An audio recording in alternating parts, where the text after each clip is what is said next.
Saving Rural Lives by Steve Russell. My parents were fledgling performers who met by chance while entertaining the troops at Fort Knox, Kentucky in 1959. Mom was a rock and roll singer and Pop was a vaudeville-style comedian. They were married, had me in 1961, and were divorced 3 years later, after trying to make their ill-fated marriage work. He took us to Hollywood in a vain attempt to be discovered as a comedian. He landed various jobs but could never stay at one. We ended up penniless and living in our station wagon in a laundromat parking lot 2,100 miles from Louisville. Mom managed to get bus fare sent to her from Grandma, and we made it back to Kentucky. The following book is a collection of childhood memories and musings for the next 10 years of my life. Chapter 1. Memories of Riley Alley. Mom worked hard at various jobs when we got back to Kentucky, and we barely survived. We stayed with my grandparents for a while, then moved in with my also divorced Aunt Betty and her 5 kids. They lived in an alley-side shotgun shack in western Louisville. The year was 1966. It was a nice alley, wider than the normal back-of-building access ways that regular alleys were. We were poor, but I never knew it. I came to live with my 5 older cousins equipped with a very healthy imagination. Being an only child gave me uninterrupted pondering time, analyzing every sight and sound, my mind and memory in a prime position to take everything in, saving what I wanted.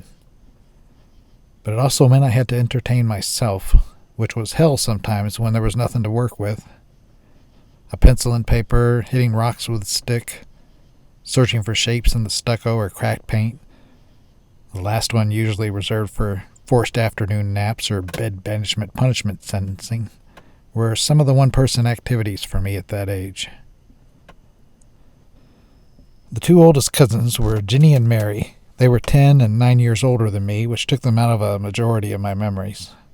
There's a natural childhood generation divider interaction-wise with that much of a difference in age, especially if they're girls. Mom and I were razor-thin money-wise, but they were even poorer, having 6 mouths to feed as opposed to 2. For the little Aunt Betty and Mom had to work with, they did a hell of a job keeping the train on the tracks. The house and clothes were always clean. I can't remember a time of going hungry. We were all raised with the proper life tools and morals.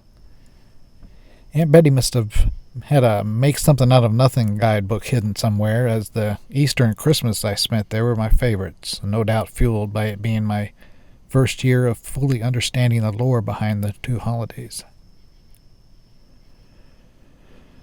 We learned to enjoy the simple things, and that was true of the food as well.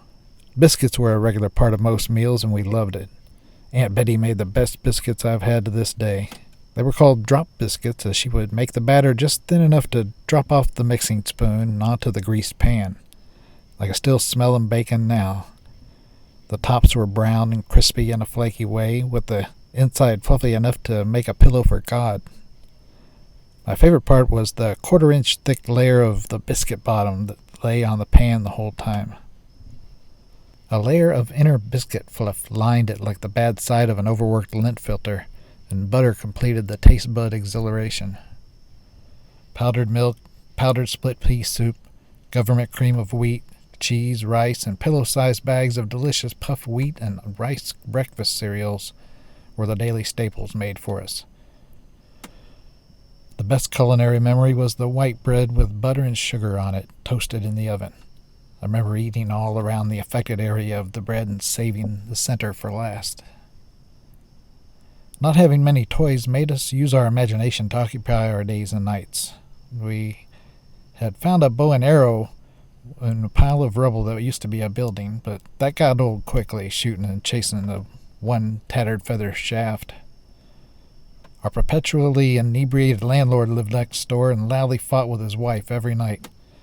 We would hear, "I'll kill you," followed by a blood-curdling scream. It was like a Hitchcock dinner player theater over there. All of the old buildings surrounding us were being torn down, and we were playing in their remains, but the simple memories of that time were treasured nonetheless. I was thrown out of a second-story window in a piece of wallpaper folded in the shape of a paper airplane like a Tom and Jerry cartoon. I fell right to the ground. One day my cousin Jimbo came home with a 3-inch tall, glow-in-the-dark dashboard Mother Mary statue. All 6 of us crowded into the little bathroom in the daytime and peered into his cupped hands. It was like looking at a magic material from another planet. We didn't have Christmas lights for the tree, but we had a multicolored wheel that slowly turned and cast the basic colors on the tree from its pizza slice-shaped colored sections of the turning disc. Those holiday times seemed to have the most magic in them, as my aunt was a kid at heart and would do what she could to make them special. We were once told that China was only 6 feet down, so we proceeded to dig a hot tub-sized hole in the small backyard. We just wanted to play with their toys. My cousin Lee held a funeral for a fly, with the G.I. Joe hand accompanying him, complete with handsome wooden matchbox casket. And we had a wild grapevine and a peach tree, but the dirt was so poor that the grapes were already raisins when they came out, and the tree only emitted sap. I had a 2-wheeled tricycle and a sidewalk with a lot of scratches on it. My cousin Jim hung by his armpit on the picket fence out front after slipping on the slanted concrete ledge in front of it. It was the first time I saw the meat inside of a human body. My youngest cousin Betty Jo and I were both 4 years old and were designated to be the human washing machine agitators in bathtubs half full of laundry, water, and laundry detergent. We thought it was fun, taking turns plodding from end to end. One evening, after the last load had been March washed, rinsed, trampled, and hung to dry, Betty and I decided to take a bubble bath of our own, using a fair amount of powdered laundry detergent. She and I frothily frolicked for about 30 minutes. We both started to burn, jumping out and running to Mom and Aunt Betty. They used sticks of butter to try and ease the pain and neutralize the detergent. I think about it every time I butter up an ear of corn. Being chased around outside with a hose was great fun, and I think it also qualified as taking a midweek bath sometimes, depending upon the degree of drenchage. We had to sleep with the windows open at night, and the older ones would tell us that Frankenstein or the Wolfman was running the streets and was probably up on our roof. I'm now a shut window and closed curtain kind of guy because of this childish monster propaganda. My cousin Jenny got me to take a big bite of lard by telling me it was ice cream. I was lucky it happened, actually, as she tried the same trick, but with a fork and something that looked like a Tootsie Roll. I was ready for it that time. My 2 older cousins, Jimbo and Lee, were big Star Trek fans. They would produce, direct, and perform in an elaborate production of a different bridge scene, their upstairs bedroom being the bridge of the Enterprise. They let us play as well, but Betty Jo and I would perform our own version of it when they were in school.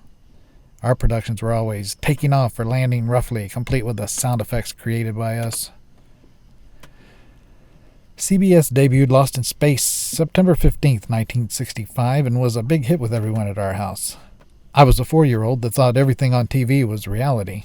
I felt empathy for that poor family being so far from home with so many creatures attacking them. The theme music created an eerie aura that enveloped the whole show. The ABC network then launched the series Batman, January 12, 1966, parking it in the same Wednesday night 7:30 time slot as Lost in Space. Aunt Betty had rented a 12-inch black and white TV set to replace the old floor model we were watching. The old set was pushed into the kids' bedroom.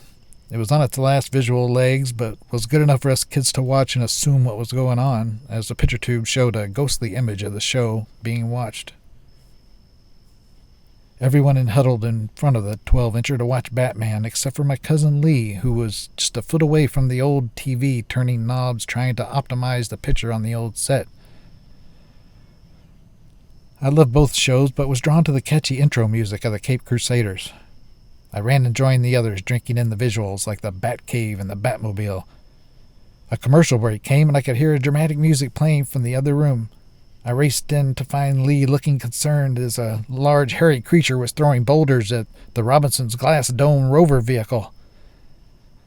I watched with him until a commercial break, then raced into the living room to see what was happening in Gotham City. I continued this pattern until both shows were finished. In my desperation, I had come up with a compromise that made me feel like I had watched both shows in their entirety. The year I spent living in Riley Alley as a 4-year-old was, unbeknownst to me, a hard one. as I've discovered that my relatives that lived there with me don't look back on that time span with the fondness that I do. I was at the age of full awareness and complex pondering capability, but had no realized taste of previous prosperity to compare with our current living condition to at the time. I believe this part of my life normalized all tough times that came my way later in life and ignited my imagination.